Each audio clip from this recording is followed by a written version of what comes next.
Hello, this is Nathan, better known as CrazyhermitDM, and this is my podcast, The Hermit's Homebrew. Joining me today is Brent from Langeministudio, and Chase, who is better known as Kilk. We're moving, and I was talking to Nate, and I asked him a picture. I would open up a box to hey, what's in this box? And I found my very first character. Oh, really? Yeah, my very first character, Human Ranger.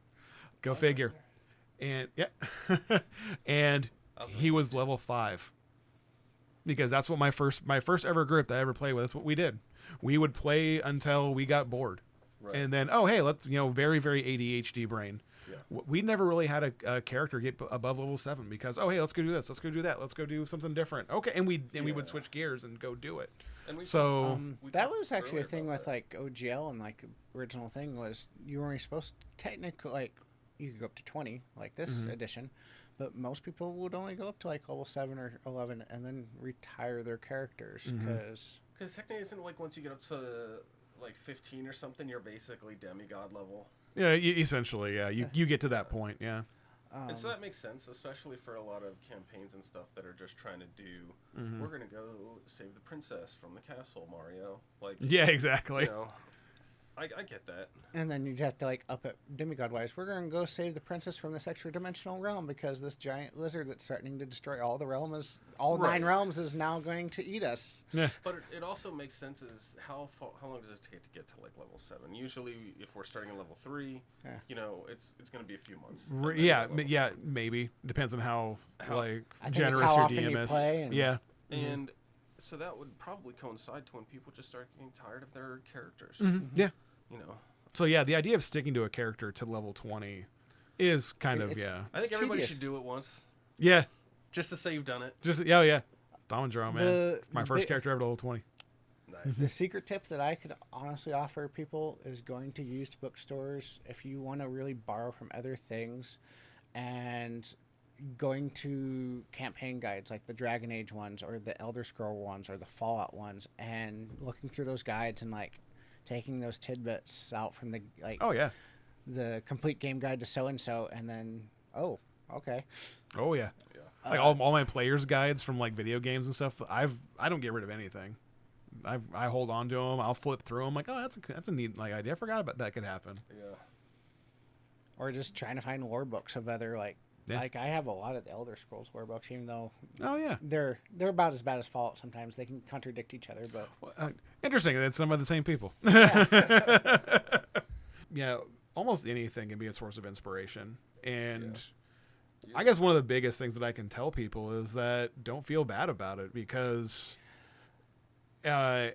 almost anything and everything is either stolen, rehashed, revamped, and then I actually had one person that's just that I've run into, and he thought that he had to come up with all these original storylines for all this stuff, and he'd get so flustered when I'd go that kind of reminds me of this, and they'd think that he thought that he was ripping off this, and then so he'd trash that, and then it's no, don't trash the ideas. Don't trash anything. There's a reason why it reminds them of something. It's because it was good. Yeah. Or it was really bad. Either way, it's going to be fun at the D&D table. Yeah, absolutely. Oh, and that's a really good point, is that even if you go through and someone within 10 seconds of starting the campaign goes, this is Pirates of the Caribbean. Right. You know what's going to change?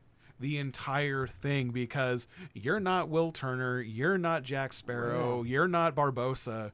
You're your characters, and that's going to fundamentally change everything. Yeah. So have fun. I don't know if I've done it with this campaign, but previous campaigns I've always tried to have one kind of holiday adventure or one kind of just one-off session that had a very comical thing. Like the Letha campaign, it was before Kilk came along. It was right at Christmas. They're in that gnome village that I mentioned, and they had summoned a giant gingerbread golem. Nice. Nice. For us, it was Easter. You gave us Easter eggs. Yes. You gave us Easter eggs. Because our big giant friend had she put the egg in his mouth and he came back to life. Yeah, exactly. Yeah, and that's how I got my pastel colored adamantine armor. That's right. That's probably pretty two-toned and faded by now. And the burned pastel- and Polish pitted is and fun. yeah, just gotta clean up a little It's bit. Just gotta pretty clean up. pitted and polished. Yeah, it's pretty tarnished right now. Yeah. But I mean, you've done it with this one. Mm-hmm. I'm trying to remember I don't remember what we did with the Cade campaign, but I know I did one there. Oh, it was we actually played on St. Patrick's Day, so I gave you guys the little St. Patrick's Day coins items. Yeah. Yep. Mm-hmm. Yeah, they were when we could flip like in game. Yeah. I don't remember what I used mine for, but yeah. Mm-hmm. And it was basically like a trick or a treat. It was a trick or a treat. Yeah, not Halloween, but it was from St. Patrick's Day. Yeah. Which Good luck or I've bad done luck. that too in a previous campaign. It was a trick or treat. You got this candy. You choose trick or treat, and then I rolled on 1 or 2 tables and something happened. Getting that emotional resonance out of like the characters, or the players playing the characters is like, I mean, look at Comic-Con. That's basically, it's a giant nostalgia fest, and especially when you have people dressing up as your favorite characters. Oh, and you're just like fanboying or girling over things. I mean, to get that reaction out of your players, because you've at the beginning of this Descent to Avernus campaign, I threw in basically Soldier Boy from the boys, or no one else watched it. It was more of a callback to me. I threw in Chernobog from the TV show American Gods, and then 2 weeks later, Chase found a TikTok that featured Chernobog from that TV show. And he goes, "Is this the guy that you're referencing?" Yeah, he goes, "This guy is actually pretty cool." He goes, "You played him actually pretty close." Yeah, it worked out pretty well. And that even led on to Nick's character's introduction. Instead of making a splash in the pool, he was literally tattooing a giant flaming skull on the back of Chernobog. Yeah. Right. Sheesh. That's some bragging rights right there. Yeah, absolutely. Right. Oh yeah. If he dies, he's just gonna go back down, and they're gonna give him his body back to finish that tattoo. Yeah. So you gotta finish this up, man. you ain't getting out of this. But the other way is going the opposite, is like subversion, while borrowing from books, TVs, movies. It may seem cliche at the time, but it presents opportunity that some may not considered of going the opposite direction. Of like, oh, Jurassic Park monsters thing. Oh, well, no, it's this other way. I don't know how you take it the opposite way, but than what you're expecting. You're going through this giant field. Oh God, there's going to be velociraptors here. How many times have I done that to you guys? Where like, you guys were expecting this to happen, and then just like, and either nothing happened. There's one like the best one you did is when nothing happened, and I was just kind of like, you got me. All right, well played. So I'm always worried when we take long rests, but I also know that I generally set up the secret doll, and we have that sword of warning too, so I don't really ever worry about it. But then when Flintstone got taken off by the wasp in the middle of the night, that was hilarious. I was like, that was awesome. Of course, this motherfucker. Yeah, of course, this guy, this dude that's sweating, and because he's having a hard time being in Moose Climb, is down to his underwear, and he's just like laying out on his sleeping bag, stretched Why out. are my eyeballs sweating? He's in Mahadi's magically cooled place for however. Yeah, and now he's got to walk around in a furnace. Right. Yeah. No, And I mean a furnace. That wasn't me mispronouncing Avernus. But on the flip side, you could be that GM or player that's like playing that character, running that story that's like a love letter to whatever thing that you really love. I also heard one good piece of reference from Brendan Mulligan, or how do you say his name? He's the DM that goes for Dimension 20, and then he also floats over to Critical Role and back and forth. They were talking about doing voices of characters and all that. And they go, even if you do a bad voice of you're doing, Schwarzenegger. Yeah. But people know you're doing Schwarzenegger and it's bad, but it's not Schwarzenegger. But then you're doing, now this character has its own unique voice of a bad Schwarzenegger. Yeah, he sounds like bad Arnold Schwarzenegger. Oh, okay, cool. It's an identifying characteristic. Yeah. But let's say I introduced a Schwarzenegger warrior into this of you guys instantly will realize, okay, maybe we shouldn't straight away screw around with this guy because he's Schwarzenegger. Yeah, exactly. Oh man, but is he Kindergarten Cop Schwarzenegger? Is he Terminator 2 Schwarzenegger? Yeah. Is he Commando? Is he Predator. You know, which Schwarzenegger are we dealing with here? Or was it At the End of His Ropes, End of Days? End of Days, yeah. He's been in so much. Yeah. So yeah, it's kind of like, okay, which Schwarzenegger are we dealing with here? It's Terminator. It's Terminator. All right. That's the one thing Stranger Things has done, and I think that's why it's like thrived throughout the multiple seasons. Is it goes back on those 80 nostalgia points. Like they had a Schwarzenegger dude that literally started going after the group there after the David Harbour character, and then they're like, "Oh shoot, the Schwarzenegger's calling back." Yeah, like, oh no, he's with the Russians. Yeah, he's with the Russians. Yeah. Oh my gosh. That's in. Just getting the Russians involved, I'm like, okay, that's hilarious because in the time frame of the 80s, the 80s, that was still a thing, yeah. Well, especially in cinema, that was the go-to villain for the 80s. Oh yeah, Rocky IV, he fought Ivan Drago, who was with the Soviet Union. You know, yeah. So yeah, the Russians were Clint Eastwood TV or movie Firefox. Mm-hmm. He has to go steal this brand new Russian airplane, and that's a good point. So it's really cool that they kind of brought them in, and neat. But overall, just and then creativity obviously thrives on inspiration. You know, I could ask anyone that's listening right now, what inspires you?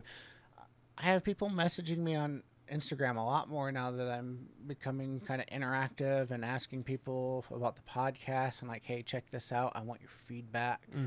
Help me out. We are trying to figure out maybe a video setup eventually once we get a little more set up, or figuring out at least a way on the audio to tell which one of us is talking if you're not used to our voices yet. Oh, yeah.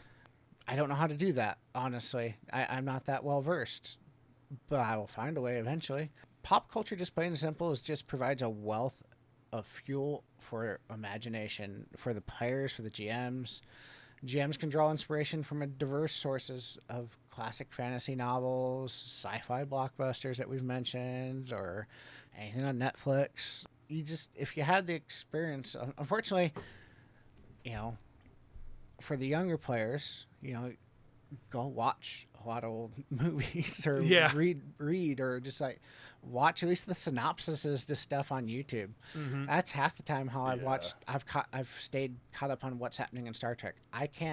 I don't have the time to watch what's happening with a lot of the new series, so I'll watch You also might not have the streaming service. Yeah, because I have Paramount Plus through Amazon. Goes on a different one now. No, Nate just triggered me by calling it Star Trek. Oh, okay. No, Star Trek. Oh, you're talking Picard and stuff like that? Picard and all those series. I haven't watched any of those. Oh, no, okay. All right. Wow. Nate put me in my place. All right. Yeah. I haven't, Paramount Plus I have not watched the Picard or... Oh, Paramount Plus. Oh, okay. Frontier or anything like that. Somebody gave me the DVDs a while back at one of my ex jobs. Clips of Picard. It looks really good. It looks really good. But It looks good. Yeah. Right. But I've also watched the synopsis of, this guy talking about what happens in the episode. It's good from what I can see. I haven't had the time to sit down and subscribe to Paramount Plus and watch. I heard that it gets kind of political, modern with current day politics. Yeah.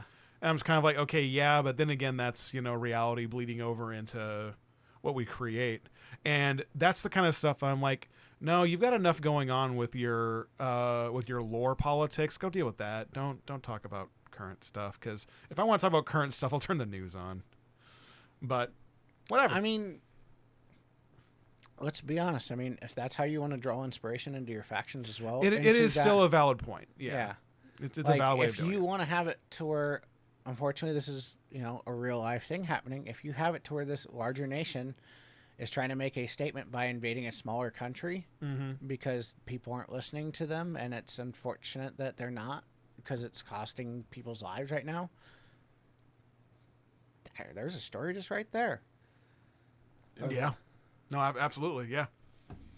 But then it also that leads into the bad side of that, because there's the be delicate with it. You don't want to trigger any of your players. Yeah, and don't be so straightforward with it to where, holy cow, and so now you're when you get to the point of your players going, I know what this is, and now they associate a character or a faction with the real world counterpart, and then now those your preconceptions and the real world now bleeds over and takes control. Yeah. So there is a fine line when you are absorbing That would be the next talking point, is like the negative side of stealing from things, of like making sure you're not triggering your players, because I mean, compared to like when we started playing 15, 20 years ago, 5 years ago even, it's like people are a lot more socially like adept to recognizing people's triggers or being more sensitive to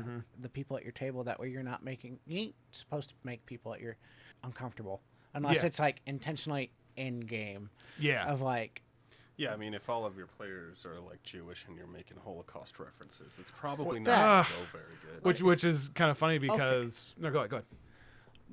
That's perfect. Like, but to me, like a perfect example of like making a player uncomfortable is session 2 or 1 or whatever. Merrick walks into the bathhouse. His dad's getting a tug job in the bathtub. That's going to make him uncomfortable. Yeah, absolutely. Yeah. As it should. But it should. If yes, you have a Jewish or Hebrew player at your table and you're making very anti-Semitic remarks, or things happen in your setting that give off those vibes, those undertones, right? Yeah. Like, you know, like just be cognizant of the people that are yeah, exactly. Here's a good question for you guys while we're keeping on the pop culture subject and we're kind of winding down on it here soon. Has there ever been a time, whether it's been this campaign or another one or a different group that you've played with, where the DM or the players come along and you instantly recognize what they're drawing from and you're like, let's go? For me, I try not to do that, to where even if I like in the back of my mind, I like, oh, this sounds like that, I kind of keep my mouth shut or trying to think about it, because like I said before, I don't want my own preconceptions or my expectations to play forward. But for the most part, the DMs that I've had have been really creative, and I suspend my disbelief enough to where I really don't come into that, to where even you, Nate's like, oh yeah, well, I pulled from that, and I'm like, how did I not get that? Of course that was that, you know? Right. Where I try to be like, I try not to, but yeah, you can't avoid it though. Like, usually in the role play parts of it, right? That's when we pick up on the, like, you know, when the toy bar, when they put me on the council, but I wasn't. We do not grant you. Yeah, you'll be on the council, you're not granted the rank of master. Yeah, exactly. You got Anakin. And so I recognize those moments, right? And usually as the player myself, I'll be like, did you just Anakin me? Yeah. And you'll be like, yeah. And I'm like, oh, okay. So I pick up on them a lot of times. There's some times where I do it and I don't realize I'm doing it, and then you like, are you doing this? And then I realize, yes, I am. Yeah, I am.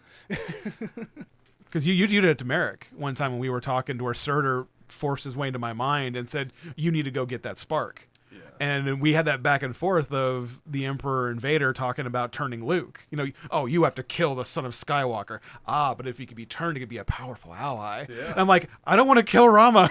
Right. Don't make me do that. So like, no, but Rama can be an ally. And so that story arc is there. Yeah, exactly. Yeah. You open up so many more opportunities for your players. Yeah. When you allow them to pull from whatever you want them to pull from. And absolutely, yeah. I think with a player like Vicky playing Rama as well, it's like, obviously she don't get our references. She has her own particular things she likes, and obviously I don't know what I've seen. Obviously I work with her, so I know what she gardening and all this kind of stuff. The first character she ever made was the Circle of Spores Druid. Oh, is that what she's going to play in? That's what she wants to play on the next campaign. Yeah. But I don't know like the pop culture stuff she likes. I know obviously she has something that she likes. Oh, everybody does. That means I need to go check out books about mushrooms. Dang it. You know, gardening. But like her idea that's coming up with this next session or whatever. I've tried to, like, in my head, that's like, I kind of don't want to know as the GM what she's coming up with, because that's half the fun for me as a GM at this point of experience is I want the mental gymnastics and problem solving. Yeah. Sounds good. But even then, like, is important. Oh yeah. I assume Vicky's watched Ghostbusters. Like most people our age have.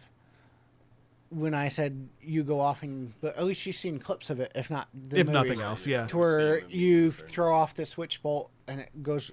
It's a rope of lightning or whatever coming out of your hand, and it's almost like the proton stream in Ghostbusters. Now she's seen that, whether it's through a commercial or a YouTube video or the movie itself. She has a mental picture and reference to equate, and that's how you can use pop culture to improve your thing as well. It's just a way of bonding. Yeah, you get that bonding and that common frame of reference. Absolutely. Yeah. Mm-hmm. And then you can bond with the person as well. Oh, you've seen that? I've seen that. I Yeah. love that. Yeah. Oh, have you seen that? Yeah, I saw it. I hated it. Oh. Oh. What, We're gonna put your seat on the other side. Yeah, we're gonna have you sit over well, there. if you're emotionally mature like us, well, why'd you hate it? Yeah. Okay, those are good points, but I was able to overlook that. For Well, you're wrong. for my old group, it was Doctor Who. And It's a I'm like show the that- big. Yeah. Maybe I've not never so really much. gotten into Doctor Who very much. Not the couple like the last 4 or 5 years of it, but I am a big Whovian, Yeah. and I've stolen a lot from it. And you guys, Yeah. and you guys never caught on because we don't watch that. It's I've yeah. never really watched it. Yeah. I've seen some of the TikToks on it. Looks fun. Yeah. And yeah, there was people that were getting mad at me in my last group, to where I'm like, Doctor Who, because I knew it would piss them off, and to where Nate's like, he actually like flat out was like, what don't you like about it? I'm like, nothing. Like I've watched like 2 seasons of Doctor Who. It's really interesting. It's like a British X-Files, but with like they go to space and they can dimension hop. They do cool shit. Yeah, they do cool stuff and have wacky hijinks, and it's science fiction. Like It's Rick and Morty. yeah, like that's super cool. I like what I've seen. I have enjoyed. That's basically what Rick and Morty was based after. It was Doctor Who and Back to the Future because it's supposed Back to to be the Doc Future. Brown and And Marty McFly. Yeah. Yep. Yeah. So yeah, I have nothing against Doctor Who. I just knew that. I mean, I was trolling them. I knew it would get them mad. look how big that is, and it's its own thing now. Yeah. Rick and Morty's its And own it's a thing, but it's a blatant mashup ripoff. of Yeah. Doctor Who Yeah. and Yeah. Back to the Future. Oh yeah, it's blatant. Laced and it's with fantastic. heavy stoner comedy. Oh yeah.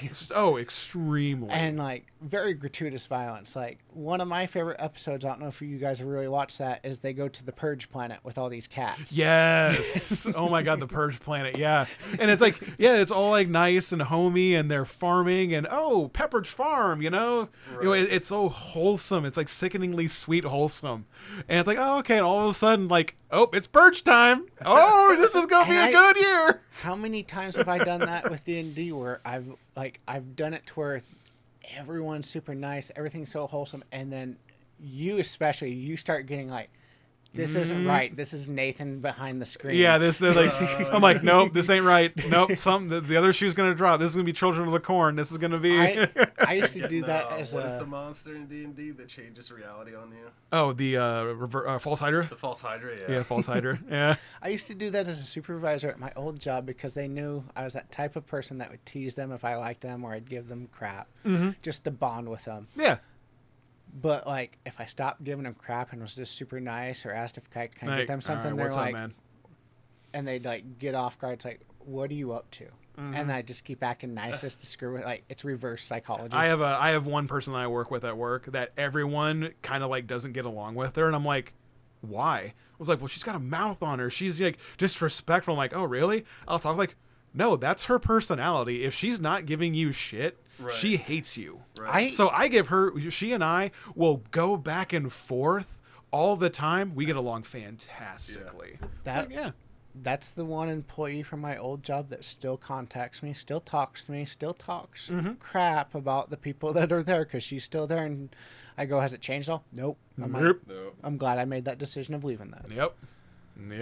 But me and her got along. She just told it as it is, and I like that. I like cool. people that tell it as it is. And half the time I try and do that in D&D, just that blatant, like, this is what's happening.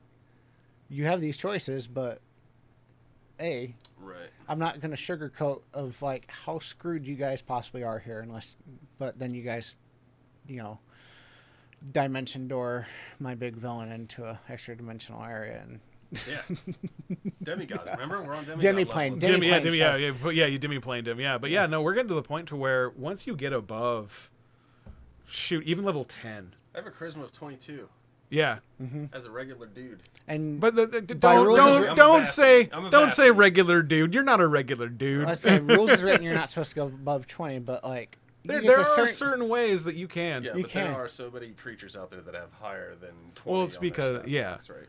But So- yeah, there are feats that you can get that says you can increase it up to a Yeah. max of 22. There are magic items that can say you can increase it up to a max of 26. So you can, but unmagically baseline- aided, yeah. baseline is a 10. That's normal. Dude. Yeah, normal is Like average. a normal yeah. commoner would be walking Yeah. around with 10s all across the board. Yep.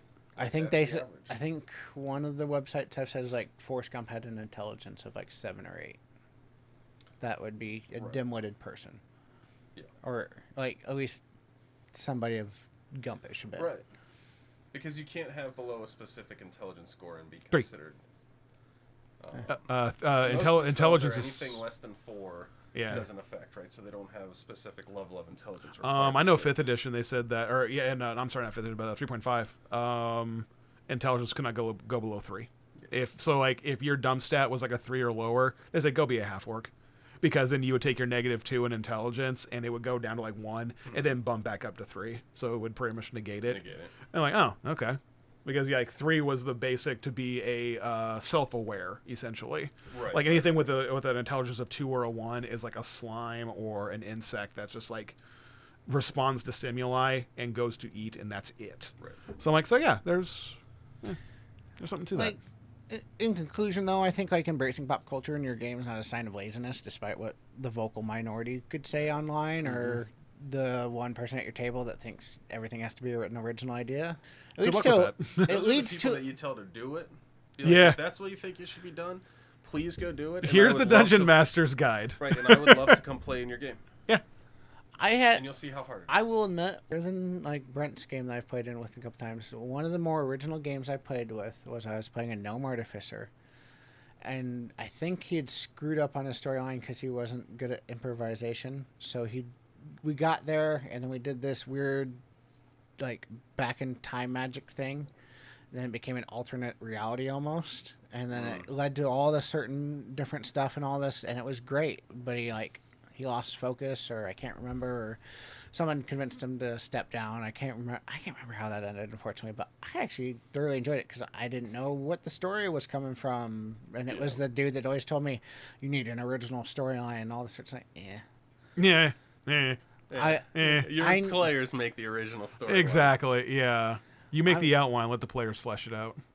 like when you integrate like familiar elements and with the original storytelling, though, you can create dynamic and captivating experiences like we've talked about with your table, no matter which side of the screen you're on. I just think you should just go out there, borrow, remix, buy used books. That's what I do. I go to Half Price Books over here in Omaha and go look at all the old player guides or other systems and all that and steal from all. But I mean, there's a reason why I have 3 shelves out of the 5 on my bookcase full of books. Those are rookie numbers. You gotta get those pumped up. Right. And then I have I'm trying to build the campaign setting in my spare time. Hopefully we can get our an audio editor guy here again once school starts, and that will take some time. But I have a 50-gallon tote full of old papers of 15 years worth of experience to organize through and like steal from my own stuff to put in my thing. No, go back to previous editions and get some of their pre-printed, adventures and stuff. Read through that. We did the mansion. Yeah. I can always go back to that because that was an incredible dungeon crawl. Like that mansion was Castle bonkers. Embers. Yeah, and it was bonkers, and I loved it. And as a new player, that was my first walking into a dungeon crawl. Yeah, that was my first dungeon ever, and sitting down and doing it, I'm like, man, this is really cool. I will say that as a Gloomstalker Ranger in that setting, I didn't really have much that I could do with my kit, I would say. But it was one of the coolest dungeon crawls I've done. but with that, we'll go ahead and get off and go out there, borrow, remix, reimagine for the realm of tabletop adventures. Creativity, in my experience, has no bounds when you're borrowing. Hey, tabletop gamers. Thank you for watching this episode of the Hermit's Homebrew. We come out with new episodes every Wednesday. Remember remember to like, subscribe, and share with your friends as we continue to level up and grow.